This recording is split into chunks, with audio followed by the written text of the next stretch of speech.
It's finally time to cover this. I've had this thing for about 2 weeks now, but there was the week of big boys to contend with, and then after that I wanted to do the reveals that everyone was asking about, and then move on to this. However, the curse was just about the strongest I've ever seen it, and so many more reveals happened that I felt compelled to cover those, but now it's finally time to cover Legacy Tarn. And maybe it's all the effort I went through to get this, like hunting at every store for months, eventually pre-ordering it on Amazon, only to have the release date come and be pushed back a full month, so I canceled it. I had to pay extra for shipping from the BBTS to even have it in hand today, let alone 2 weeks ago. Maybe it's all the hype from all this time and all this work for this badass character who I love that makes me so unimpressed. I'm fucking heartbroken.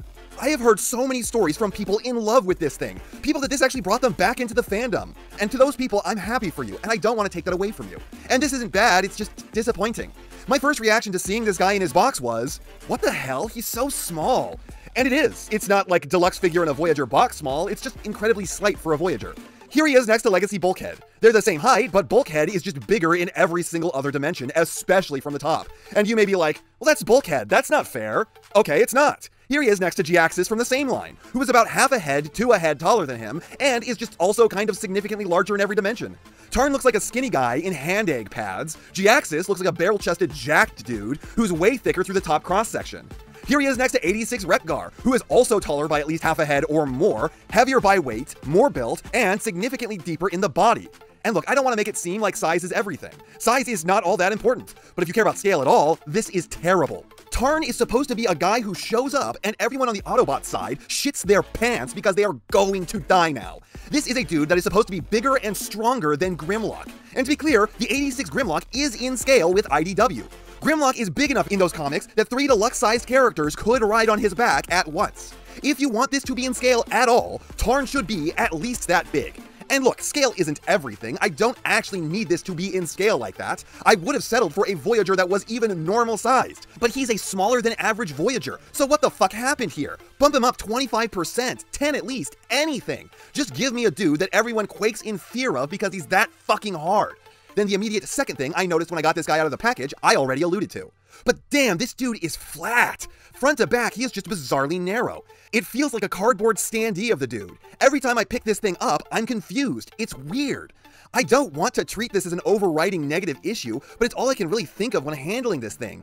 Even just on a tactile sense, if I close my eyes, it doesn't feel right.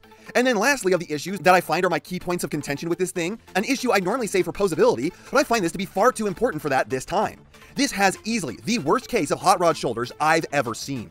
I can't put this dude into a single pose that I think looks cool because of the dumb way the shoulders are mounted. Why did you put the joint for it in the top of this tread instead of the top of this tread? What would be the difference? Except one would allow the shoulder to be mounted like a shoulder goes, and the other one is this. Hell, put it in both. I wouldn't complain. And of course, these are the most aggressively pinned joints I've ever seen, so if I wanted to get a third-party upgrade kit that swapped these for logical shoulders, it will be a monstrous pain in the ass. If not, impossible. Like, thanks to these one-sided pins, I don't see an upgrade company even bothering. It's just so goddamn tragic. There was no damn reason to do it this way, outside the fact that it could have been a little visible in alt mode, if Hasbro didn't cast this part out of gray plastic.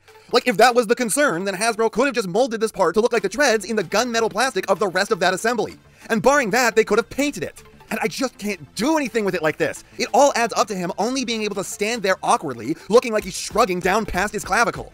This could look so good with a little more depth to the chest, at a little bigger of a scale, and with some mildly redesigned shoulders. The paint on this thing is phenomenal. The only Tarn figure out there to really look like he has those Energon lines. The sculpt outside the odd thinness is almost perfect. I love the toned down feet, and the legs, while long, look stylish and mostly proportionate. The base design is just amazing. The dual fusion cannon has never looked so good. I love that it's mounted in 2 places to prevent the elbows from locking up on them, and the head sculpt is supreme. I wish the face mask came off, and yes, I still deny that this was ever supposed to be glitch. Even if Empuratas weren't implied to be irreversible in IDW, he was half the size of Orion Pax, who was smaller than Optimus Prime, who is smaller than Grimlock, who was about the same size as Tarn. So not only did he fix his Empurata, not only did he lose his superpower to turn off non-living machinery through touch, not only did he gain the power to kill someone by talking to them, which he described as a learned skill, pitching his voice in such a way that it was basically like auricular pressure points, 5-finger voice of death, so supposedly not an evolution of his superpower the way he tells it, but he also just put on a full 3 other dudes worth of mass.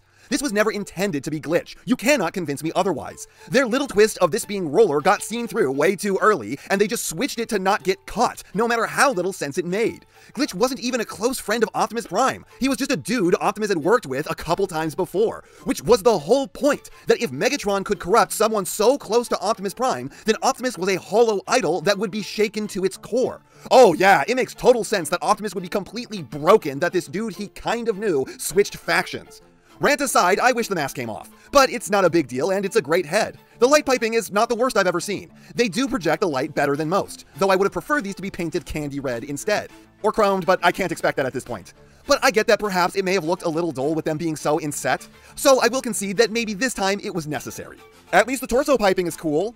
It's a good head on a crushingly close to perfect body. It's almost like this body is in the uncanny valley for robots. Like, not robots that look like humans so they're creepy, robots that look like robots. But to me, this looks like it's just so subtly off that I can't love it.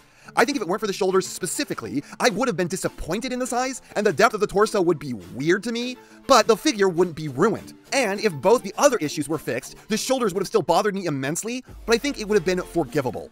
I'm glad most of you like the way this looks, it's just frustrating me in a really weird way.